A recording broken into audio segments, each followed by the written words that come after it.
People gotta leave Vasily Lomachenko alone. I mean, he's accomplished a lot in the sport already. He has a lot of miles, ran on him. He's done a lot. He's done a lot, and if he doesn't want to fight Tank, that's the fight I wanted to see. I think it's a physically more appealing fight to the fight fans as opposed to Shakur and Tank, because I feel like that would be a little bit more of a chess match where Shakur would obviously be not running. Obviously, that's not what Shakur does. You don't get to his level by just running. So like whenever people say that kind of stuff, I'm like, all right, it's a funny joke.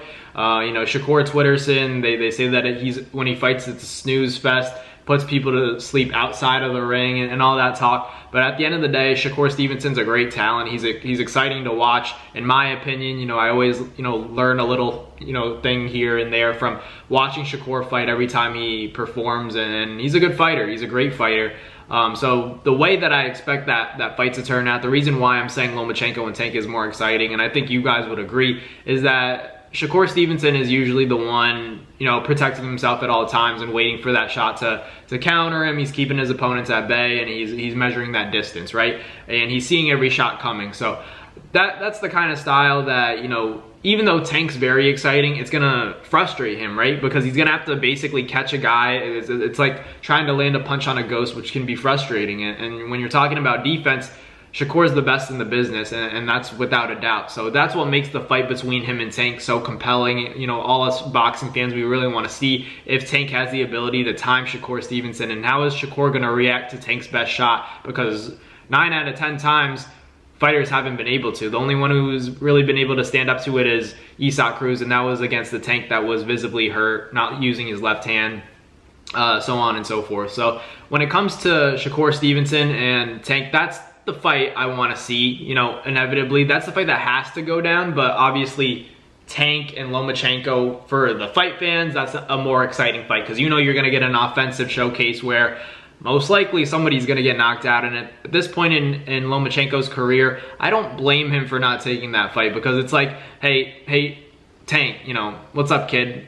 This fight could have happened years ago, and you never called me out. You were fighting other guys. I was the best. I was on top of my game, and you never called me out. So now that I'm old, I have the right to say, I'm good off that. I don't need that Tank fight. I'm old already. I'm shot. I don't need to fight a knockout artist in my last fight when I'm already, considering retirement, 1 foot out the door, because the Kambosos fight, Lomachenko even said he didn't want to fight that fight. He did it for his dad. So if you have that kind of mentality when you're 1 foot out the door, and not only that, your age is a factor, and you're visibly, not the same fighter. You're still a great talent, but you're not the same fighter that you were 5 to 6 years ago. I can't have that against a guy like Tank. I don't want to see that against a guy like Tank, because Tank's on top of his game right now, continuously fighting better and better opposition. Not the elite of the elite, but constantly going up in his opposition and then looking better and better each time is something that, you can't have Lomachenko come in here and as somebody who's already thinking about retirement and getting, up there in age, and at the same time has a lot of miles on him as well.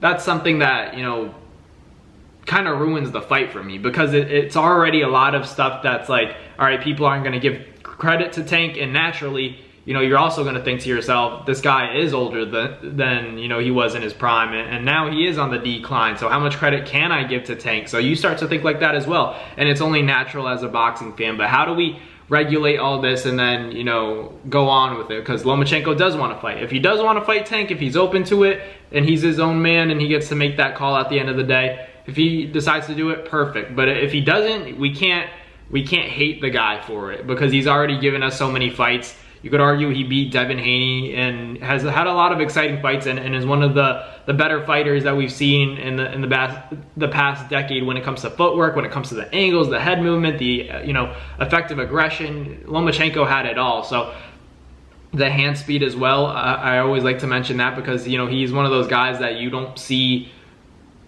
very often when it comes to the hand speed and the 4 or 5 punch combinations, almost like Manny Pacquiao, but not exactly there, not exactly as fast, but right there with the visible talent, the footwork. Lomachenko's a great fighter. So just seeing that, and then, you know, hearing about how people always like to say that he's ducking, I'm like, dude, this guy's getting old. You know, he's been through it all, especially with everything going on in his country, and then having to deal with so many decisions that like were kind of iffy, and especially the Devin Haney fight was the cherry on top, honestly, because a lot of people felt that he won that fight. I thought Devin edged it out, but it was a close fight regardless. I could see why a lot of people thought that, you know, he deserved the win, rightfully so. You know, he definitely could have done more in my opinion, but still had a performance that, you know, made it a very compelling and competitive fight to watch. So, you know, all the respect in the world to Lomachenko, but, you know, I stick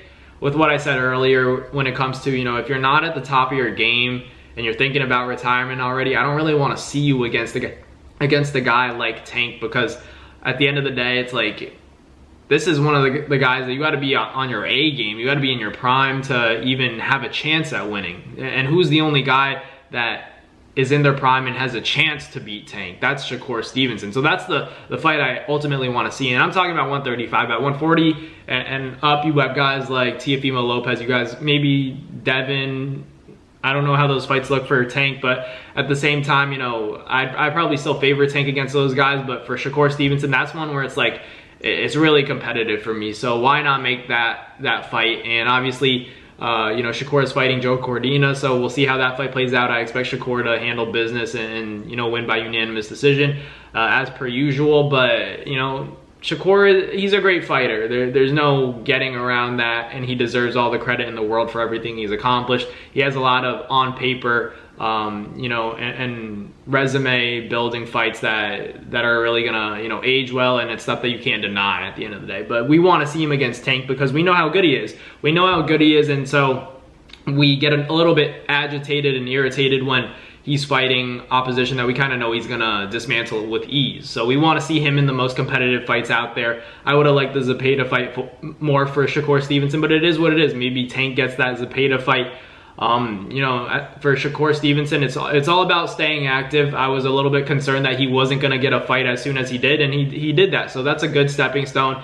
Not exactly Gervonta Tank Davis. It's not exactly the fight that we were looking for, but it's a fight. You know, if you can't get the biggest fight out there, if you can't make all the money in the world, the most important thing, you know, to do after that is to stay active and make sure that you're staying visible to the fans. The fans are familiar with your face, and they can constantly see you putting on a show. That should be the primary objective if you can't make a big fight with Tank for Shakur Stevenson. That's my opinion. But for Lomachenko, you know, he's got to make a decision whether or not he wants to come back, because if not, then, you know, we can more so think about Tank. If he doesn't get that Shakur fight, he's just got to go up, because if Lomachenko or Shakur isn't a possibility at 35, who cares to see any other fight for Tank there? So you might as well just move up to 40 and start handling business up there. But let me know in the comments what you guys think about Vasily Lomachenko and where he's at in the sport right now. But thank you guys for watching. Like, comment, and subscribe, and I'll catch you guys on the next NABS boxing video. Peace. That's going to do it for another NABS Fight Media video, guys. Thank you guys so much for watching. It's been your boy, Matt Nabong, with another video. Hope you guys enjoyed it all. Thank you guys for the constant support. Salute to y'all always. It's been your boy.